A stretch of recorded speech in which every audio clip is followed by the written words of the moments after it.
Could this be your next RV? In today's video, we're going to determine just that. We're going to take a look at this beautiful 32-foot Phantom RV. This is built by Nexus, and this coach is simply amazing. I mean, I love the full body paint, and there's so many other features that I love. However, we're going to determine if it's the right coach for you. We're going to look at the pros and the cons of it in this video. You're going to want to watch it. I'm searching for the best of the best, and I may have just that here in this Phantom built by Nexus. Now, there are a lot of features about this Nexus that I really like, including this three-tone full body paint here. You're going to get the gray, black, and red, which look just simply amazing on there, as well as you're going to get these frameless windows, as well as the awning that's going to come out over this slide that you may not have even noticed it was there, because that paint just flows so well from the slide to the body. A lot of really nice things that are in this RV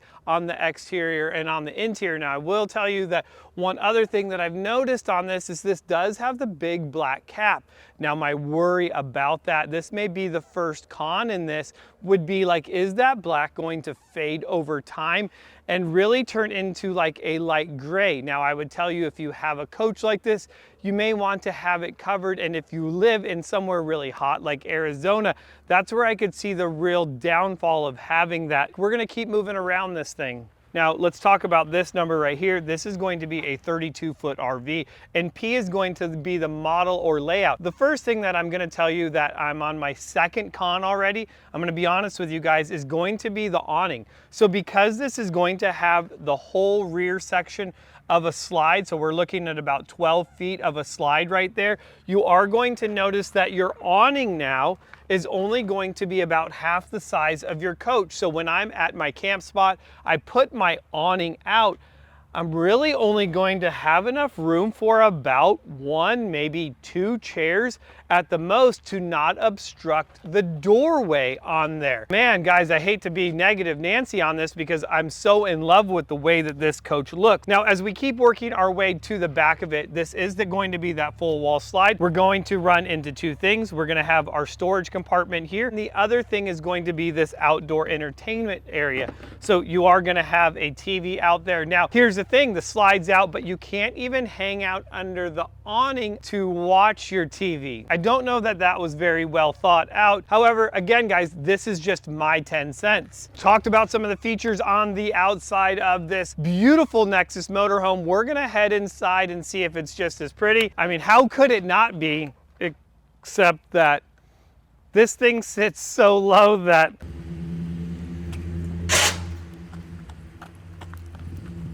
the step doesn't open all the way.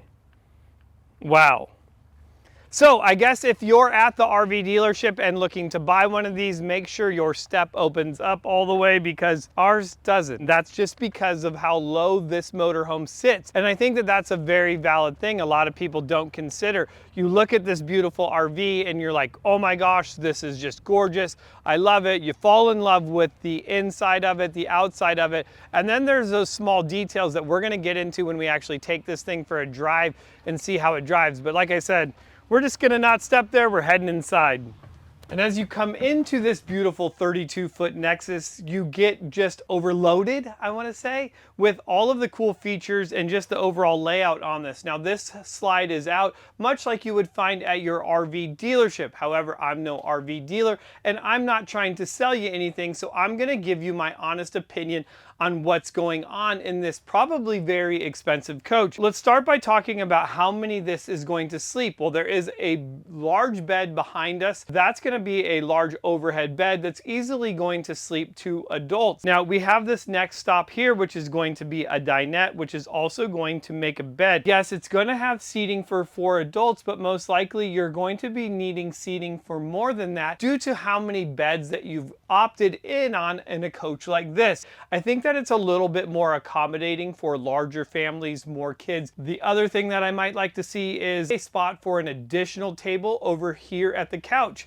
Now, this couch is also going to fold out into a bed, and it looks like, nope, that's just the seat belt, but usually this thing is just gonna pull out and there you go. Is it going to be that comfortable to sleep on? No. not for an adult, definitely not. This is gonna be more designed for maybe one child, and that's going to be about it. Another thing that a lot of people don't realize is underneath both the dinette and the couch also provides a lot of additional room for storage. That's gonna be my first plus on this Thor Nexus, is the finish work has continued all the way in there. I see a lot of coaches where they don't put the same flooring in there. It looks completely different. There's loose wiring, and I'm not seeing that at all in there. That's going to be really nice. I can store blankets, sleeping bags, kids' toys. One thing that I really like on this that I see in a lot of RVs as well is they're not gonna have the oven, and this is going to do that. Now, however, I'm gonna throw up another con because I know that I have this and I've actually already broken mine just in the flipping it up process. The whole thing shattered and I was like, holy cow, glass everywhere. It was a nightmare. However, you can see that this does rattle on here and they've actually stuck paper towels in there to stop the rattling. Is that really should be a thing on there? I don't know. We're gonna have our standard microwave on there as well. And then as we come over to our kitchen area, I'm gonna tell you two things that I do love. Oh, that doesn't even have it. Oh, it does. So you're gonna have a plug and USB port in the back there. But over here, oh, it doesn't even pop up. I'm gonna say that I like the ones that pop up. I have, again, guys, I'm just comparing this to the last motorhome with a lot of the Jaycos feature a stick that pops up. It's going to give you multiple outlets and multiple USB connections because you know that you always have to be plugged in. So I'm going to get into what I don't like about this kitchen setup in a little bit, and I know that it could work and I'm being ultra nitpicky, but I want to be honest with you on this. So you do have the backsplash that's going to go all the way around, and it stopped just a couple inches short, and I'm like, why not finish that off and make it look just finished and complete? I'm gonna tell you another thing is you have this kick panel which is going to protect so that if you're cooking bacon, grease and stuff isn't going to come over, and I don't know that that's necessarily high enough, and I find that it's pretty silly that it's completely crooked too. I'm being nitpicky, but I know that I'm spending a lot of money and I want my coach to be perfect. I guess you get what you pay for, but when I'm paying this much, I want something really nice. I like the double sink. I'm curious to why that there isn't another cabinet because we've kind of lost that whole area. When we get to the bathroom, we'll see if there's anything there. We're also gonna have our refrigerator, freezer, a lot of room for juice boxes and water. This is gonna be our control panel here. This is gonna control our slides, bringing them in and out. You're gonna have your electronic water heater, your water pump, all of your things of that nature, and also your generator start and stop all right here controlled through this. It's also going to be able to tell you your black water, your gray water, your fresh water, and your propane all through here. Actually, no propane. We're going to have to go outside to the tank to actually check that. We're not done. We're heading back to the living area. Now we come into the living quarters. We're going to find an awesome bunk beds. My kids are always saying, Dad, I'm on bunk beds on our motorhome. But I do like that they do have more plug-ins. So if they want to do that, they're also going to have lights. So if they need to turn on the light in the middle of the night to be able to use the bathroom. The queen bed back here is going to be really nice, and you're also going to have wardrobe closets on both sides as well as a TV. Come into the bathroom, I'm going to say this is where I might be the most comfortable, but as I'm sitting here, I might also become the most disappointed. As I come over and just look at this, the tile is coming off the wall, and here it actually completely has come off the wall. I look at some of the defects going on in the shower as well, where it's just peeling away from the overall wall. Now, of course, these are minor little things, and of course they could be fixed, but it's like one more thing to create a punch list to have the RV dealer do, which they usually drag their feet on. I know for me, it took almost 6 months to get my refrigerator fixed, where I was not able to use the RV. Well, I guess I could use it, I just didn't have a refrigerator. A minor thing why you buy an RV.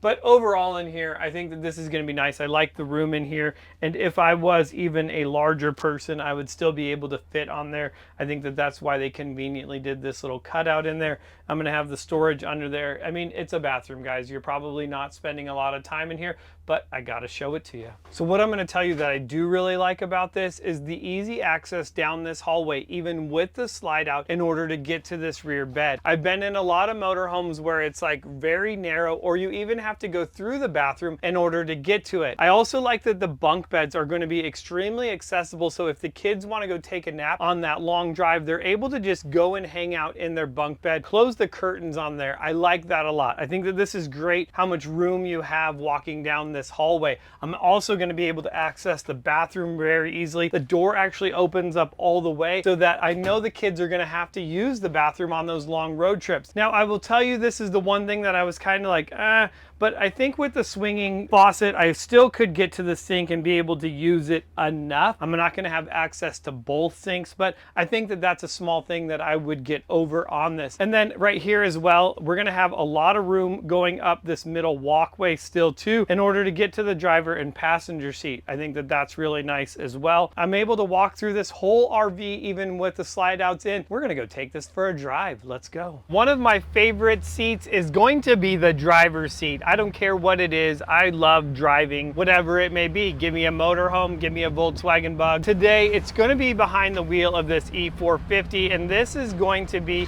that 7.3 liter gas engine that we talked about. We're gonna make some turns in this thing. I wanna see overall how it handles, and even pulling into driveways. We already realized that that step is like ridiculously low and doesn't already want to come out. Maybe it was just the slight angle that we were at, but I'm gonna say that that's probably going to be a problem. I know that a lot of these newer Class Cs sit really low, and that's a big issue. And that's where companies like WeldTech Designs come into play, because you need more height out of it. You want a better ride. That's going to be really important with any coach.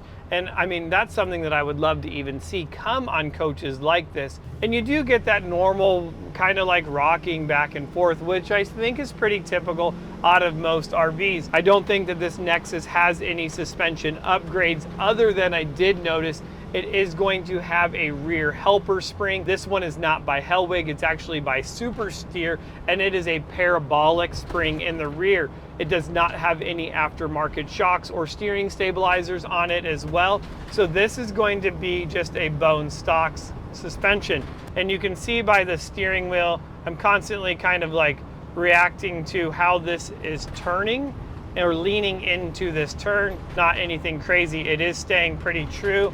Well, as I say that, we start going to the left. I know that that's a really big thing, is getting your RV properly aligned. And I would tell you that whether you have an old RV, but really if you have a new RV, I would highly recommend that you get an alignment done. I did a whole video on getting your new RV alignment done. I'll throw up a card, check that out. And my 10 cents is add more caster to your RV. It'll really help it go straight. Another big thing that we do on a lot of stock RVs is doing that steering stabilizer up on the front of it. And as we drive over these trolley tracks coming up, we can kind of see like overall what kind of movement we get out of the front of this, and what the steering does. Stays pretty nice. I mean, you saw it kind of jerk, but not a big deal. We're gonna jump on the freeway and see how this does. I am hearing a drive shaft vibration as well. And as funny as that is, I have a video talking about how to properly align your drive shaft. Typically, it is a noise that will come on at about 62 miles an hour. It is a slight humming noise and will go away at 67 miles an hour. I'm taking my hands off the wheel, and as we count, we're at 6, 7, 8. I've completely changed lanes, doing 60 miles an hour. And that's what I talk about having your RV properly aligned.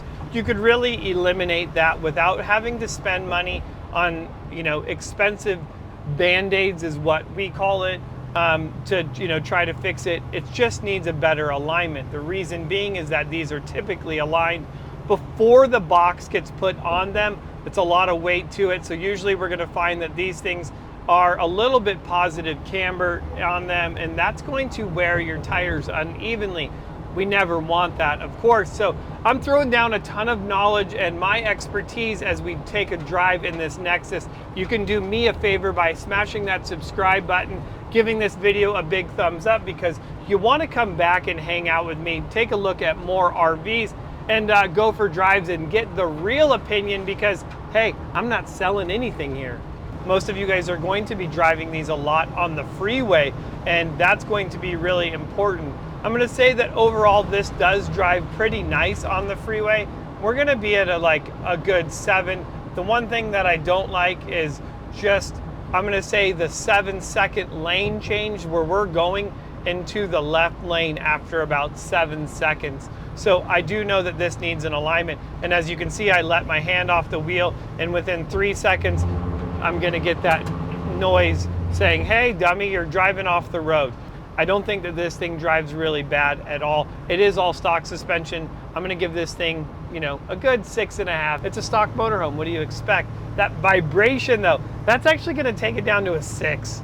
I'm sorry, I'm hearing that now because I'm stuck at like 63 miles an hour and I can't help but just hear that noise now. All right, so we have determined that this is a good 6 driving on the freeway. Now, what we really want to know is around town and getting to your favorite camp spot, how is it going to do? So there are the dips and things that we are very cautious of now, because not only does the rear of this sit really low, but the step sits really low as well. And I'm worried about ripping that thing off. Those steps are not cheap, and it's not something that I want to replace really soon on this brand new RV. I'm gonna have to factor in the step cost, which could be $800, not as well as installing it. It's a little nerve-wracking, but it sounds like it does it without scraping anything, which I'm really excited about that. And as you go in and out of these gas stations, it's kind of almost nail-biting knowing if you're going to make it or not make it. And as you hear it just drag as you pull into the gas station, is quite painful, but you know that what's going to be even more painful is filling it up. So you're like, what hurts more? I think they both hurt. I think that that's the one thing about this coach that I'm gonna just be like, these sit so low and just dragging. You can't avoid a gas station. It's the one thing that you have to go to in a motorhome, and just pulling in and out of this driveway is enough to make me just not even want gas. Well, I hope you enjoyed this video looking at this Phantom made by Nexus. We covered everything about this RV that we possibly could, and if we missed something, let us know in the comments, and I'm sure I will see another one of these. We also went over that kind of like freaky price on it, and I want you to tell me, is it worth it in your opinion? Well, for me, this did not check all the boxes of that perfect RV. So the search is going to continue to find that perfect 10 on everything in my life. So I hope you will come back and join me on this journey as the search continues forever, I think. But that's all I have. Smash that subscribe button. Give this video a big thumbs up. Thanks guys for hanging out with me, and I'll see you guys in the next video.